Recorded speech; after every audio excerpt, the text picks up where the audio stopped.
قومی سلامتی کمیٹی نے ایرانی جوہری تنصیبات پر حملہ عالمی قانون اقوام متحدہ کے چارٹر کے منافی قرار دے دیا۔ اعلامیہ کے مطابق قومی سلامتی کمیٹی نے اسرائیلی جارحیت کی شدید مذمت اور اقوام متحدہ کے چارٹر کے تحت ایران کے حق کے دفاع کی مکمل تائید کا اعلان کیا۔ کمیٹی نے ایرانی جوہری تنصیبات پر حملوں کے بعد ممکنہ شدت اختیار کرتی صورتحال پر اظہار تشویش کیا۔ ایٹمی تنصیبات پر حملے، عالمی جوہری توانائی ایجنسی کی قراردادوں، عالمی قوانین، UN چارٹر کی خلاف ورزی قرار دیے گئے۔ غیر ذمہ دارانہ کارروائیوں سے کشیدگی میں اضافہ بڑے تنازع کو جنم دے سکتا ہے۔ بھارت کے لیے فضائی حدود کی بندش میں توسیع، پاکستان ایئرپورٹس اتھارٹی کا نوٹم جاری۔ نوٹم کے مطابق بھارت کے طیاروں پر پاکستانی فضائی حدود کی بندش مزید 1 ماہ کے لیے بڑھا دی گئی۔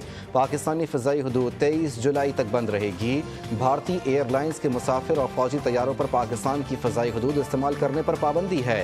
بھارتی رجسٹرڈ یا لیز پر لیے گئے طیارے بھی فضائی حدود استعمال نہیں کر سکیں گے۔ پاک بھارت کشیدگی کے بعد 24 اپریل کو بھارتی طیاروں کے لیے پاکستانی فضائی حدود بند کی گئی تھی۔ شوگر ایڈوائزری بورڈ کی 5 لاکھ ٹن چینی درآمد کرنے کی منظوری۔ وفاقی وزیر برائے غذائی تحفظ رانا تنویر حسین کی زیر صدارت شوگر ایڈوائزری بورڈ اجلاس میں چینی درآمد کرنے کی منظوری دی گئی۔ رانا تنویر کے مطابق ملک بھر میں چینی کی سپلائی میں کمی کا سامنا ہے۔ حکومت نے گزشتہ برس 7.5 لاکھ میٹرک ٹن چینی برآمد کرنے کی اجازت دی تھی۔ وزیر اعظم نے چینی برآمد کرنے کی اجازت اس شرط پر دی تھی کہ قیمت فی کلو 145 روپے سے نہ بڑھے۔ اس وقت ملک میں چینی کی قیمت 182 سے 195 روپے فی کلو ہے۔ ایران کا اسرائیل پر بھرپور وار، موساد اور امان کے ہیڈ کوارٹرز پر میزائل برسا دیے۔ تل ابیب، ہرزیلا اور گلگوٹ دھماکوں سے گونج اٹھے۔ حساس علاقوں کو نشانہ بنایا گیا۔ شمالی، جنوبی اور وسطی اسرائیل کے متعدد علاقوں میں سائرن بجنے لگے۔ ابھی تو مکمل طاقت دکھانا باقی ہے۔ سینکڑوں ڈرونز حملے کے لیے تیار کھڑے ہیں۔ ایرانی جنرل کا 2 ٹوک اعلان۔ ایران کا NPT سے نکلنے پر غور۔ آبنائے ہرمز بند کرنے کی منظوری کے لیے پارلیمنٹ کی قومی سلامتی کمیٹی کا ہنگامی اجلاس طلب۔ ایران پر اسرائیل کا پھر حملہ۔ امریکہ کے بعد اسرائیل نے بھی ایران کے فردو جوہری پلانٹ کو نشانے پر رکھ لیا۔ جوہری پلانٹ پہ دھماکوں کی آوازیں۔ تہران میں سرکاری نشریاتی ادارے کے ہیڈ کوارٹرز کو نشانہ بنایا گیا۔ شاہد بہشتی یونیورسٹی پر بھی بمباری۔ ایران میں فوجی اہداف پر بھی حملے کیے گئے۔ مغربی، مشرقی اور وسطی علاقوں پر 6 ایئرپورٹس پر حملے۔ اسرائیلی حکام کے مطابق ایران کے 15 ایئر کرافٹس کو نقصان پہنچا۔ مہر آباد، مشہد اور دیسکل کے علاقے شامل۔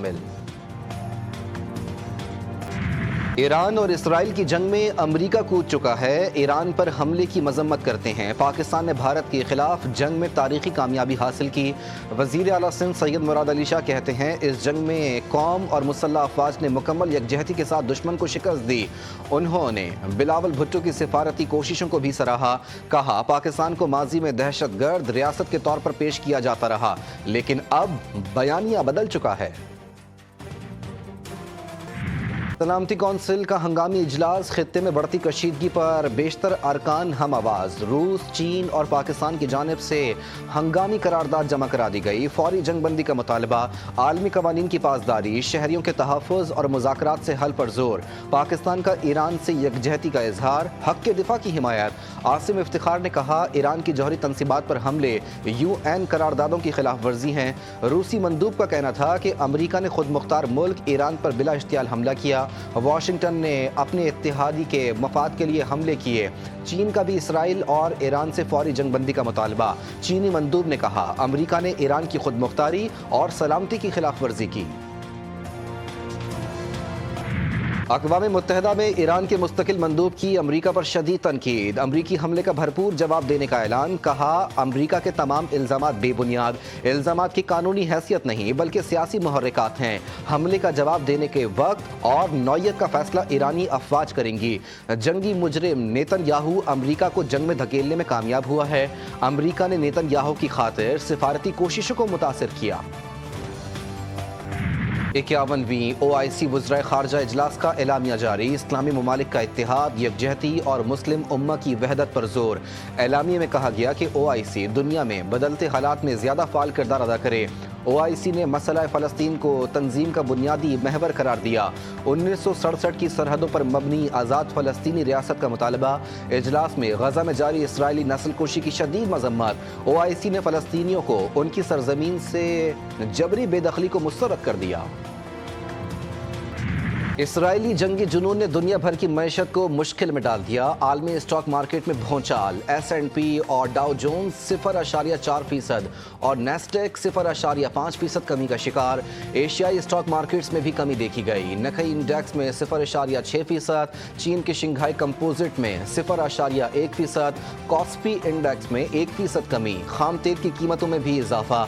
امریکی خام تیل کی فی بیرل قیمت $76.19 تک پہنچ گئی۔ برطانوی برینٹ خام تیل $79.45 فی بیرل ہو گیا۔ اسرائیلی جارحیت کے اثرات پاکستان پر بھی پڑنے لگے۔ پاکستان اسٹاک ایکسچینج میں شدید بندی۔ انڈیکس 5 نفسیاتی حدیں برقرار نہ رکھ سکا۔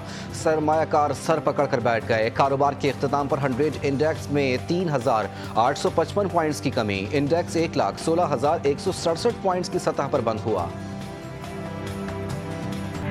شام میں امریکی فوجی اڈے پر حملہ۔ امریکی اڈے پر مارٹر حملے کی تصدیق۔ ایرانی خبر رساں ایجنسی کے مطابق شام کے صوبہ الحسکہ میں حملے میں امریکی فوجی اڈے کو نشانہ بنایا گیا۔ علاقے میں سیکیورٹی سخت کر دی گئی۔